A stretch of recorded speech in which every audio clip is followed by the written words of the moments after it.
Hi అండి. ఎలా ఉన్నారు? బాగున్నారా? బాగుండాలని కోరుకుంటున్నాను. నేను మీ లక్ష్మిని. యాక్చువల్‌గా మన స్కూల్ దగ్గరలో అయితే వినాయకుడి విగ్రహాలన్నీ ఒక అపార్ట్మెంట్‌లో కింద గ్రౌండ్ ఫ్లోర్‌లో అయితే పెట్టి సేల్ చేస్తారనేది తెలిసింది. సో, అక్కడికెళ్ళి చిన్న లిటిల్ బిట్ వీడియో తీసుకుందాము, దేవుడిని చూడొచ్చని వెళ్ళాననమాట. సో, అక్కడ వెళ్ళేసరికి పిల్లలంతా ఊరారు. ఏంటమ్మా అని అడిగితే, కొనటానికి వచ్చాం మేడం అన్నీ ఫిక్స్ చేసుకోవడానికి అనైతే అడ్వాన్స్ ఇవ్వడానికి అనే టైప్‌లో చెప్పారు. నాకు నవ్వొచ్చింది.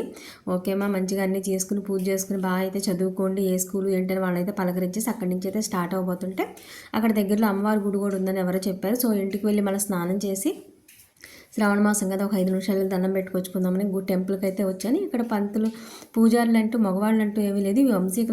వంశీకుల నుంచి అయితే వస్తుందన్నమాట. ఓన్లీ ఆడవాళ్ళు మాత్రమే ఉంటారంట అక్కడ. అవన్నీ పూజలు చేస్తా, దీపారాజన చేస్తా వెలిసిన అమ్మవారమ్మ కొన్ని సంవత్సరాల క్రితం అని అయితే చెప్పారు. మనకు అష్టలక్ష్మి గుళ్ళు అవి ఎలా ఉంటాయో అలానే ఇది ఓన్లీ మహాలక్ష్మి గుడి మాత్రమే అనమాట. శ్రావణ మాసం అవటం వల్ల ఆడవాళ్ళంతా కూడా చాలామంది అయితే ఉన్నారు. నాకైతే చాలా వింతగా అనిపించి మొత్తం అయితే కూడా వీడియో అంటే ఫస్ట్ టైం వెళ్ళాను కాబట్టి వింత అంటే ప్రతిదీ వింత ఏంటి అనుకోబాకండి. ఫస్ట్ టైం వెళ్ళినప్పుడు మనం ఏదైనా సరే కొంచెం ఆశ్చర్యంగా అన్నీ అయితే విజిట్ చేస్తూ చూస్తూ ఉంటాం కదా. సో, అన్ని పక్కల వెళ్తూ అయితే నేను వీడియో అయితే చిన్న క్లిప్ తీసుకుంటూ అమ్మవారిని అయితే మనసారా కోరుకున్నాను. అంతా మంచి జరగాలి, ఏ కష్టం సుఖం వచ్చినా నన్ను లీడ్ చేసే బాధ్యత నీదే అనే టైప్లో అయితే చెప్పుకున్నాను ఆవిడకి. ఇంకా ఇంకా తర్వాత అయితే అక్కడి నుంచి రిటర్న్ అయితే స్టార్ట్ అయిపోయాను. పర్సనల్ బ్లాగ్లో అయితే మీతో షేర్ చేసుకుంటున్నాను. Please watch it. Thank you. Subscribe.